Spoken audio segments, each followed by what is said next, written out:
सच्चिदानन्ददेहाय नमः शेषाङ्गशायिने आत्मने वेदवेद्याय मुक्तगम्याय विष्णवे भवाब्धिर्जानुदग्धस्यादानन्दकण्ठसंहितः मदुपास्त्येति हस्ताभ्यां रामो रक्षति सूचयन् विभज्य वेदान् यस्सूत्रं चक्रे वेदार्थवित्तये प्रार्थितो ब्रह्मरुद्राद्यैः नमो व्यासाय विष्णवे असाधूनां निबन्धेन कुण्ठितं सूत्रमञ्जसा व्याख्यातं येन सर्वज्ञं वन्दे भाष्यकृतं मुनिं भावबोधाय सत्तर्कदीपावलिमचीकृपत् सपद्मनाभतीर्थार्यो तद्याद्विद्यां सतां गुरुः श्रीमद्भाष्यं यथाचार्यभाष्यं वै सुप्रकाशितं तान् वन्दे जयतीर्थार्यान् ये सुधा निर्मितामुदा व्यासराजेन्दुमाशासे चन्द्रिका यस्य सम्मता दुर्वादिचौरान् विद्राव्य रक्षितं भुवनत्रयम् अनधीत्य महाभाष्यं व्याख्यातं यदनुग्रहात् वन्दे तं विधिना सत्यनिधिं सज्ञानसिद्धये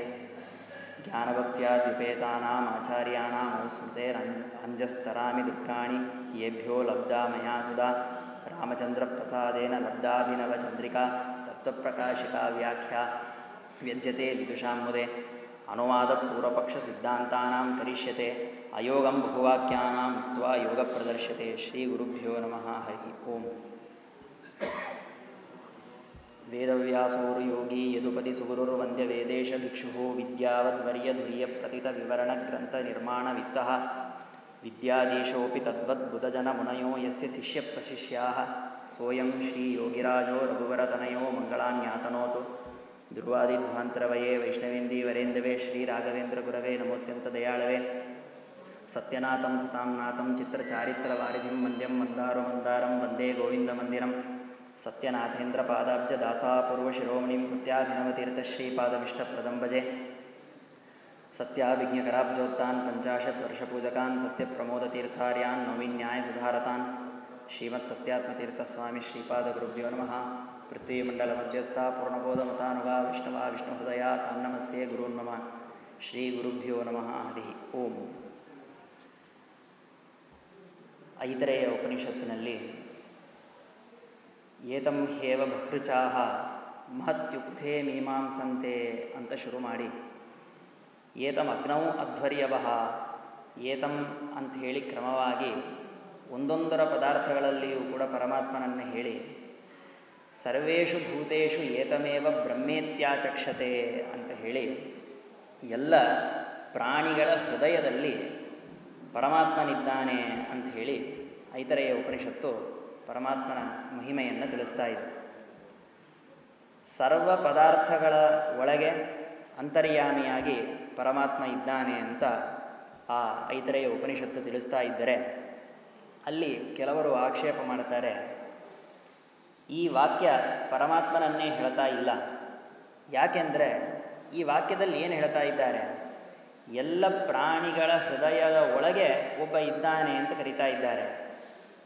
ಸಾಮಾನ್ಯವಾಗಿ ಈ ವಾಕ್ಯ ಇವರನ್ನು ಹೇಳುತ್ತೆ, ಈ ವಾಕ್ಯ ಇವರನ್ನು ಹೇಳುತ್ತೆ ಎಂಬುದನ್ನು ಹೇಗೆ ನಿಶ್ಚಯ ಮಾಡೋದಂದರೆ ಅಲ್ಲಿ ಅವರ ಬಗ್ಗೆಯಾದ ಶಬ್ದ ಬಂದಿರಬೇಕು, ಅಥವಾ ಅವರ ಬಗ್ಗೆಯಾದ ಒಂದು ಧರ್ಮಗಳು ಬಂದಿರಬೇಕು.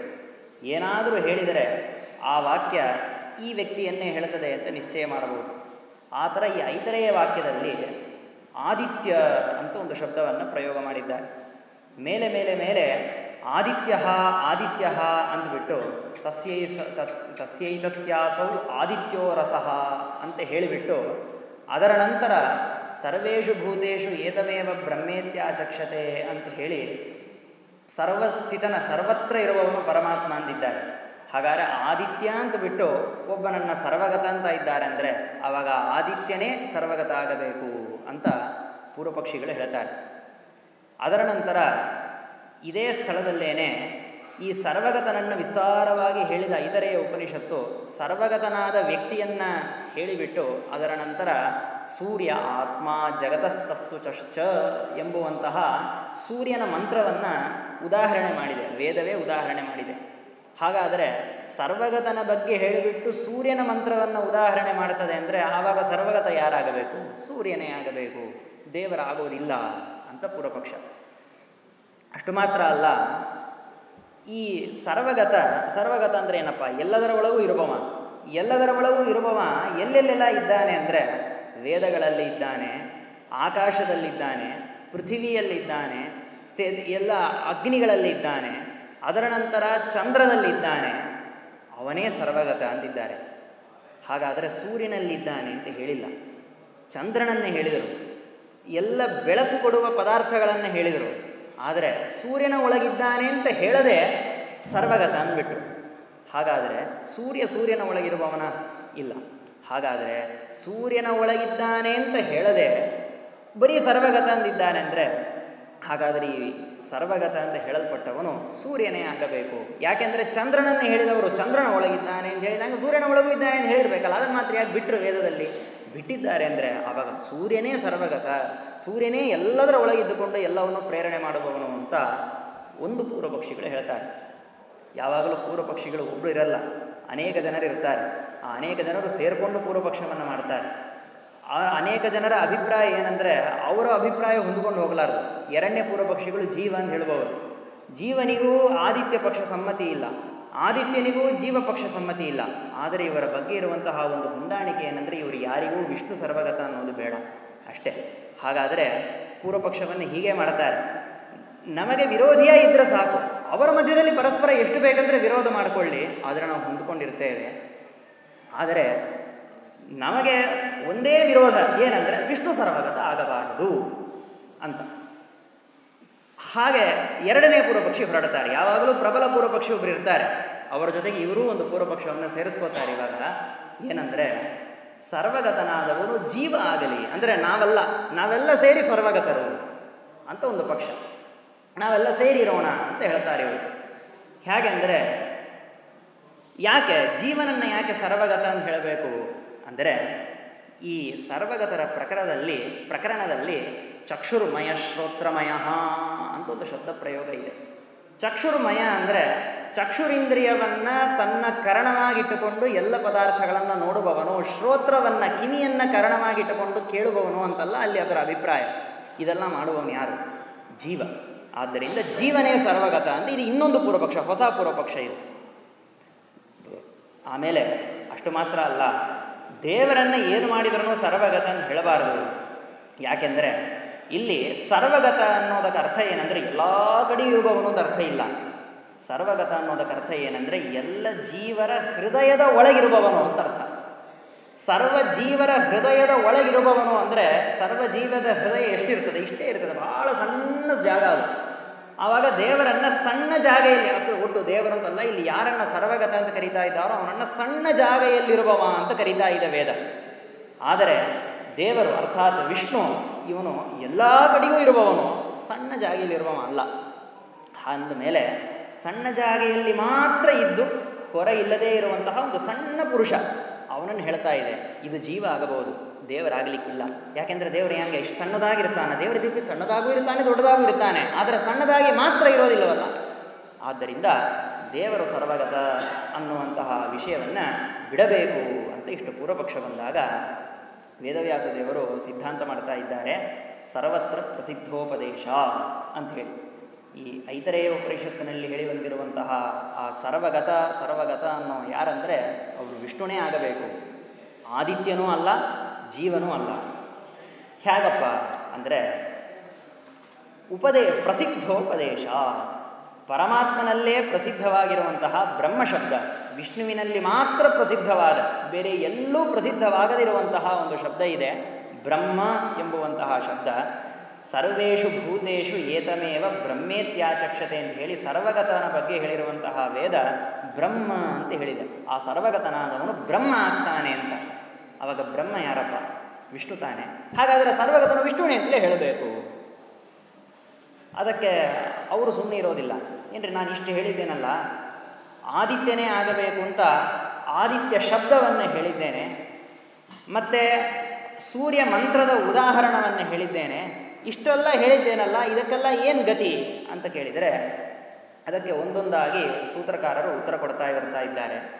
ನೋಡಪ್ಪ, ಈ ಸರ್ವಗತನಾದ ಪ್ರಕರಣದಲ್ಲಿ ಸಯತೋ ಅಥೋ ಅಶ್ರುತೋ ಅಗತಃ ಅಂತ ಹೇಳಿ ಈ ಸರ್ವಗತನಾದ ಪುರುಷ ಯಾರಿಂದಲೂ ಪೂರ್ಣವಾಗಿ ತಿಳಿಯಲಿಕ್ಕಾಗದಿರುವವ, ಯಾರಿಂದಲೂ ಪೂರ್ಣವಾಗಿ ಕೇಳಲಿಕ್ಕಾಗದಿರುವವ, ಯಾರಿಂದಲೂ ಪೂರ್ಣವಾಗಿ ನೋಡಲಿಕ್ಕಾಗದಿರುವವ ಅಂದಿದ್ದಾರೆ. ಇದಂತೂ ಜೀವನೂ ಅಲ್ಲ, ಆದಿತ್ಯನೂ ಅಲ್ಲ, ದೇವರಿಗೇ ಈ ಧರ್ಮ, ಬೇರೆ ಯಾರಿಗೂ ಬರೋದಿಲ್ಲ. ಅಷ್ಟು ಮಾತ್ರ ಅಲ್ಲ, ಚಕ್ಷುರ್ಮಯ ಎಂಬುವಂತಹ ಶಬ್ದ ಯದ್ಯಪಿ ಅಲ್ಲಿ ಇದೆ, ಆದರೆ ಅದನ್ನು ನಾವು ದೇವರ ಕಡೆಗೇನೆ ತಗೊಂಡು ಬರ್ಬೋದು. ಹೇಗೆ ಅಂದರೆ ಚಕ್ಷುಹು ಅಂದರೆ ಎಲ್ಲವನ್ನು ನೋಡುವ ಶಕ್ತಿ ಉಳ್ಳವನು ಅಂತ ಅರ್ಥ.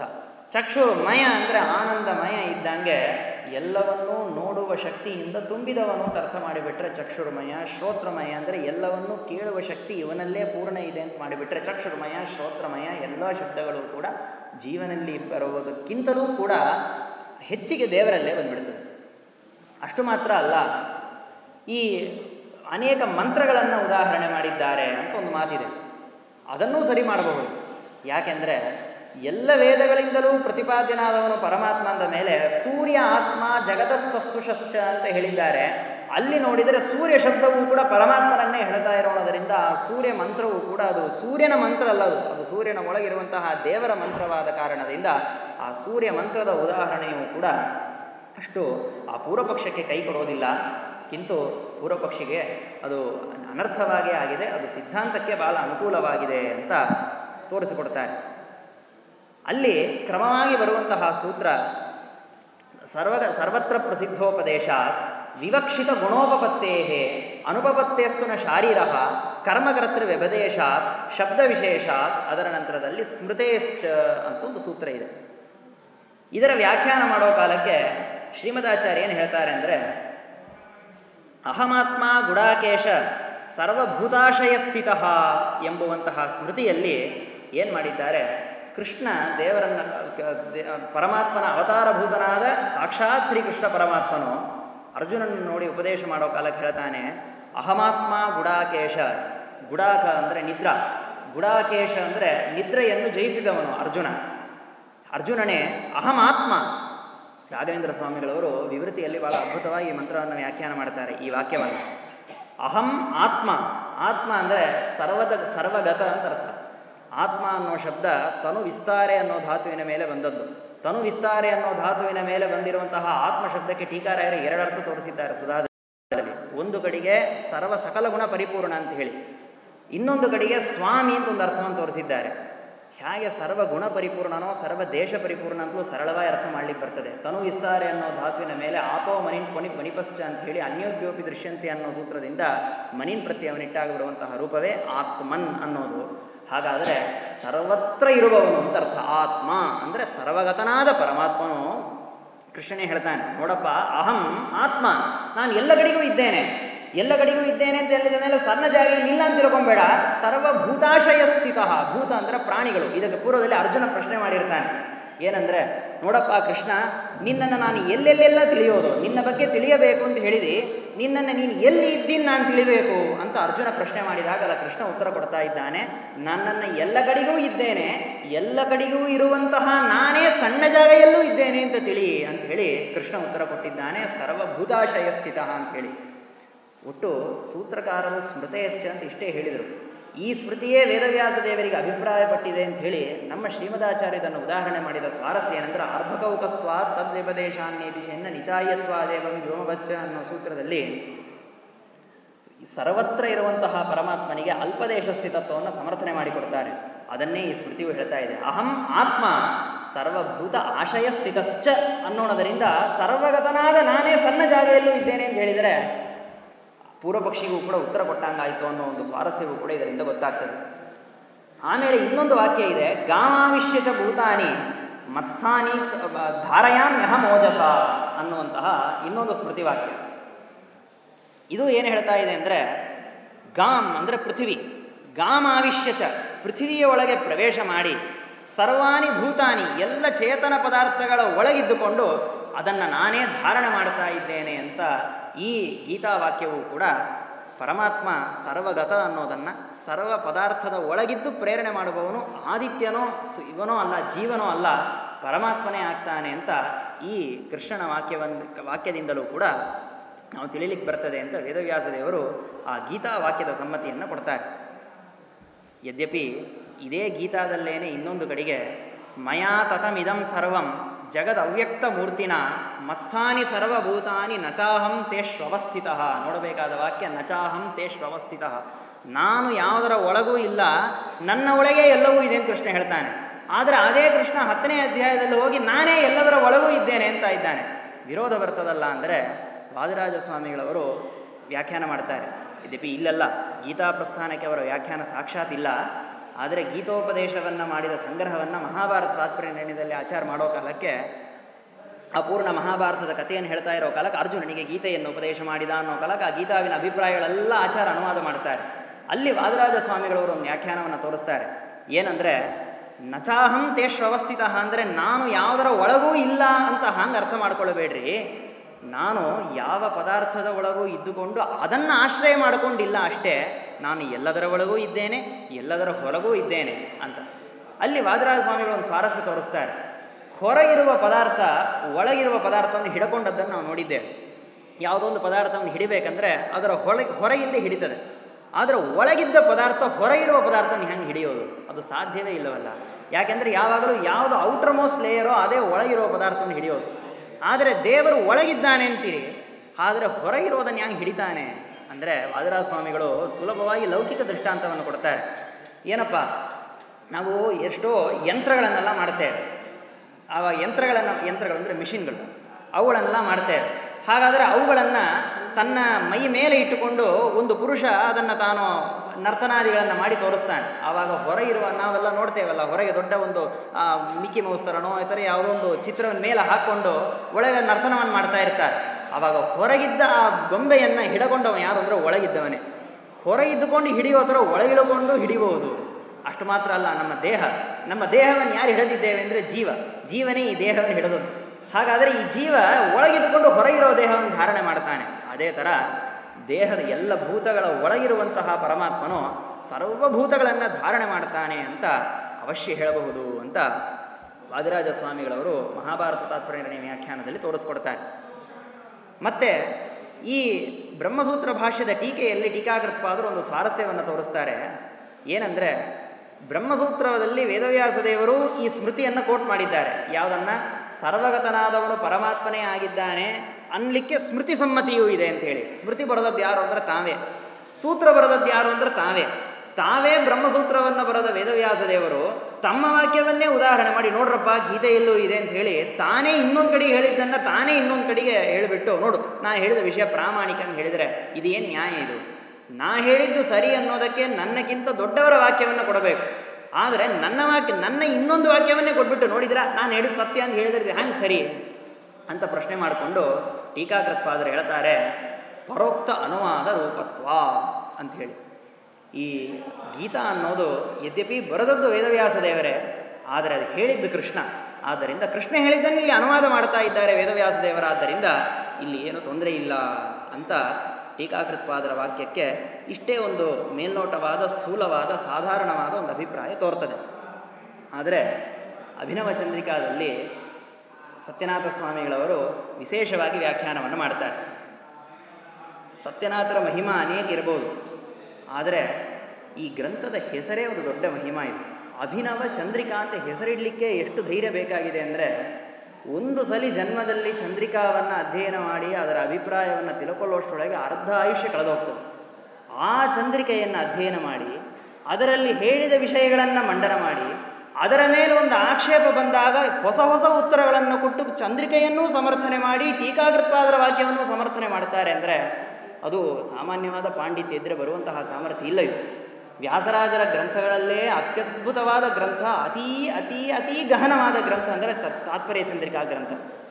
ಆ ತಾತ್ಪರ್ಯ ಚಂದ್ರಿಕಾ ಗ್ರಂಥದಲ್ಲಿ ವ್ಯಾಸರಾಜರು ಹೃದಯದಲ್ಲಿದ್ದ ಅಭಿಪ್ರಾಯವನ್ನು ಹೊರಗೆ ಹಾಕ್ತಾರೆ ಸತ್ಯನಾಥರು. ಅಂದರೆ ಆವಾಗ ಅಭಿನವ ಚಂದ್ರಿಕಾ ಅಂತ ಈ ಗ್ರಂಥಕ್ಕೆ ಹೆಸರಿಟ್ಟದ್ದೇ ಒಂದು ದೊಡ್ಡ ಧೈರ್ಯ, ಒಂದು ದೊಡ್ಡ ಮಹಿಮಾ ಅದು ಸತ್ಯನಾಥರದು. ಅದು ನಾವು ಇನ್ನೊಂದು ಕೇಳ್ತೇವೆ, ಸತ್ಯನಾಥರು ಇವರು ಪಂಚ ಅಭಿನವಗಳನ್ನು ಮಾಡಿದ್ದಾರೆ ಅಂತ ಕೇಳ್ತೇವೆ. ಆದರೆ ಅವರು ಮಾಡಿದ್ದಲ್ಲ ಅಭಿನವನೇ.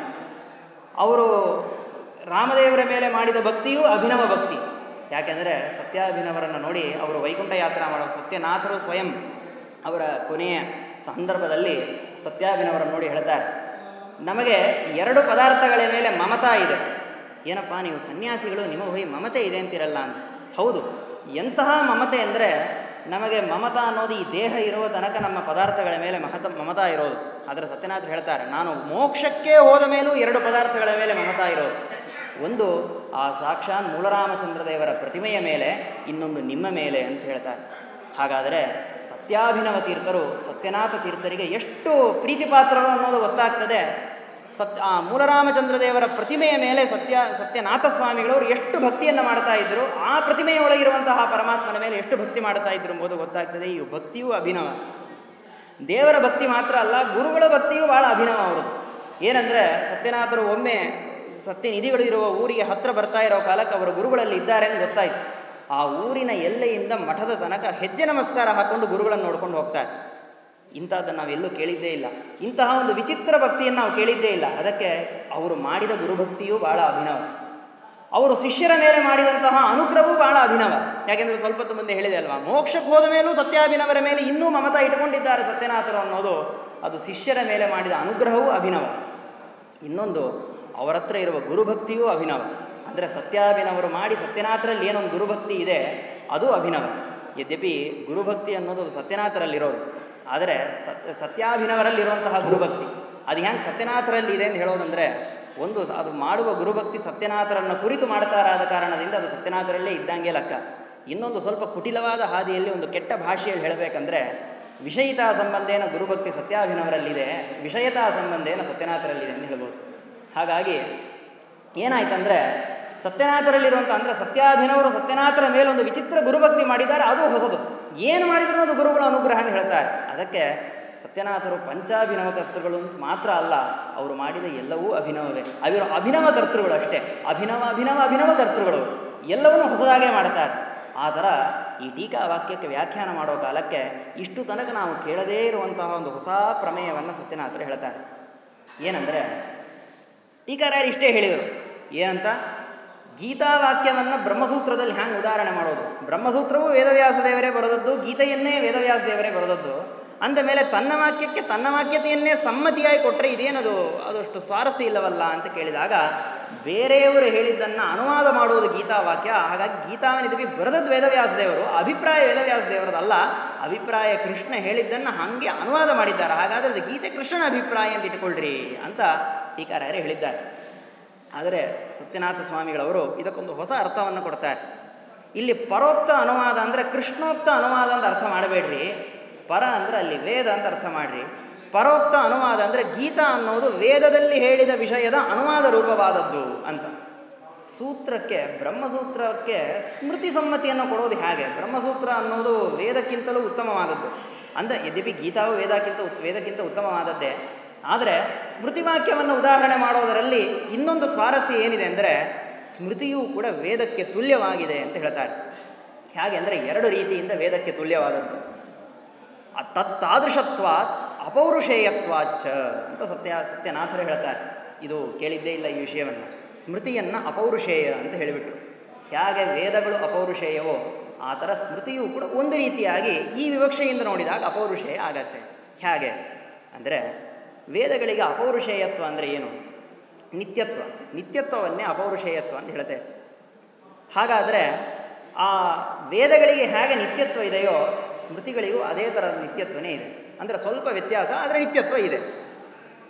ಸರ್ಗೇನ್ಯಥೈವತು ಕ್ರಿಯಂತೆ ತಸ್ತ್ವನಿತ್ಯಾನಿ ಅಂತ ಯದ್ಯಪಿ ವಿಷ್ಣುತತ್ವ ನಿರ್ಣಯದಲ್ಲಿ ಆಚಾರ್ಯರು ಸ್ಮೃತಿಯನ್ನು ಅನಿತ್ಯ ಅಂತ ಕರೆದಿದ್ದಾರೆ, ಆದರೆ ಪೂರ್ಣ ಘಟಪಟಾದಿಗಳಂತೆ ಅನಿತ್ಯ ಅಂತ ಕರೆದಿಲ್ಲ. ಒಂದು ರೀತಿಯಾಗಿ ಅನಿತ್ಯ, ಯಾಕೆಂದರೆ ಅದು ಅಪ್ಡೇಟ್ ಆಗುತ್ತೆ, ಬದಲಾವಣೆ ಆಗುತ್ತೆ, ಆದ್ದರಿಂದ ಸ್ಮೃತಿ ಅನಿತ್ಯ ಅಂತ ಕರೆದಿದ್ದಾರೆ. ಹಾಗಾದರೆ ಸತ್ಯನಾಥ ಒಂದು ಅದ್ಭುತ ಯುಕ್ತಿ ಹೇಳ್ತಾರೆ.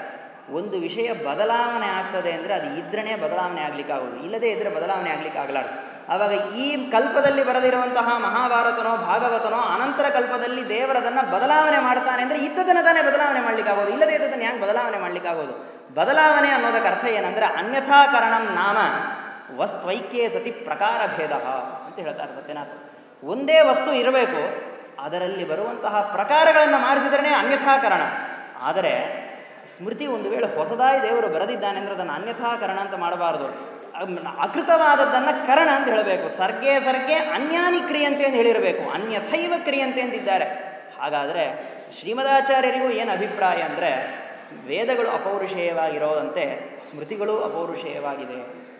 ಹಾಗಾಗಿ ವೇದಕ್ಕೆ ಸಮಕಕ್ಷದಲ್ಲಿರೋಣದರಿಂದ ಸರಿ, ಹಾಗಾದರೆ ವೇದವ್ಯಾಸದೇವರೇ ಭಾರತವನ್ನು ಬರೆದರು ಅಂತ ಕೇಳ್ತೇವೆ ನಾವು. ಅದು ಹೇಗೆ? ಆ ಪ್ರಸಿದ್ಧಿಯ ವಿರೋಧ ಬರ್ತದಲ್ಲ ಅಂದರೆ ಅದಕ್ಕೆ ಸತ್ಯನಾಥರು ಹೇಳ್ತಾರೆ, ಹೇಗೆ ಕಾಟಕ ಉಪನಿಷತ್ತು ಅಂತ ಹೇಳ್ತೇವೆ, ಆವಾಗ ತಲವಕಾರ ಉಪನಿಷತ್ತುಗಳು ಅಂತ ಹೇಳ್ತೇವೆ, ಅಲ್ಲಿ ಹೇಳುವಂತಹ ಋಷಿಗಳನ್ನು ಹೇಳ್ತೇವೆ. ಈ ಋಷಿಗಳು ನೋಡಿರುವಂತಹ ಉಪನಿಷತ್ತು ಅಂದರೆ ಆ ಋಷಿಗಳು ಬರದ ಉಪನಿಷತ್ತಲ್ಲ, ಆ ಋಷಿಗಳು ಪ್ರವರ್ತನೆ ಮಾಡಿದ ಉಪನಿಷತ್ತು ಅಂತ ಹ್ಯಾಂಗೆ ಅರ್ಥವೋ ಆ ಥರ ವೇದವ್ಯಾಸದೇವರು ಭಾರತವನ್ನು ಬರೆದಿದ್ದಾರೆ ಅಂತ ಅರ್ಥ ಅಲ್ಲ, ಭಾರತವನ್ನು ಪ್ರವರ್ತನೆ ಮಾಡಿದ್ದಾರೆ ಅಂತ ಒಂದರ್ಥ. ಆದರೆ ಭಾರತಕ್ಕೂ ವೇದಕ್ಕೂ ಇಷ್ಟೇ ವ್ಯತ್ಯಾಸ. ವೇದವ್ಯಾಸದೇವರು ಭಾರತವನ್ನು ಬರೆದು ಕ್ರಮವನ್ನು ವ್ಯತ್ಯಾಸ ಮಾಡಿ ಪ್ರವರ್ತನೆ ಮಾಡಿದ್ದಾರೆ, ಕೇವಲ ಪ್ರವರ್ತಕ ಅಲ್ಲ, ಕ್ರಮ ವ್ಯತ್ಯಾಸವನ್ನು ಮಾಡಿ ಪ್ರವರ್ತನೆ ಮಾಡಿದ್ದಾರೆ ಅಂತ. ಹೀಗೆ ಇಷ್ಟು ಆ ಸ್ಮೃತಿಗೆ ಪ್ರಾಶಸ್ತ್ಯ ಇರೋಣದರಿಂದ ಈ ಗೀತಾವಾಕ್ಯವನ್ನು ಇಲ್ಲಿ ಉದಾಹರಣೆ ಮಾಡಿದ್ದು ಸರಿ ಅನ್ನೋದನ್ನು ಅಭಿನವ ಚಂದ್ರಿಕಾದಲ್ಲಿ ಸತ್ಯನಾಥ ಸ್ವಾಮಿಗಳವರು ಭಾಳ ವಿಸ್ತಾರವಾಗಿ ತೋರಿಸಿ, ಇನ್ನೂ ಅನೇಕ ಟೀಕಾವಾಕ್ಯಗಳ ಮೇಲೆ ಬರುವಂತಹ ಸಣ್ಣ ಸಣ್ಣ ಸಣ್ಣ ಸಣ್ಣ ಆಕ್ಷೇಪಗಳು ಅದನ್ನು ಮಾಡಿಕೊಂಡು ಮತ್ತೆ ಅದರ ಹೊಸ ಹೊಸ ರೀತಿಯಿಂದ ಅಭಿಪ್ರಾಯವನ್ನು ಸಮಾಧಾನವನ್ನು ಕೊಟ್ಟು ಅಭಿನವ ಚಂದ್ರಿಕಾ ಗ್ರಂಥದಲ್ಲಿ ಸತ್ಯನಾಥ ಸ್ವಾಮಿಗಳವರು ಪೂರ್ಣವಾಗಿ ಟೀಕಾಕೃತ್ಪಾದರ ಅಭಿಪ್ರಾಯಗಳನ್ನು ವಿಸ್ತಾರಪಡಿಸಿದ್ದಾರೆ. ಅದನ್ನು ಅವರ ಸನ್ನಿಧಾನದಲ್ಲಿ ಯಥಾಶಕ್ತಿ ಅನುವಾದ ಮಾಡಿದ್ದೇವೆ. ಪ್ರೀತಸ್ಸ ಭಗವಾನ್ ನಿತ್ಯಂ ಯದ್ದದ್ಯಾತ್ ಫಲಮುತ್ತಮಂ ತತ್ಸರ್ವಂ ಗುರವೇ ದದ್ಯಾತ್ ನಮಹ್ಯಂ ಕಿಂಚಿದಭ್ರತಂ ಶ್ರೀಕೃಷ್ಣಾರ್ಪಣಮಸ್ತುತೇ.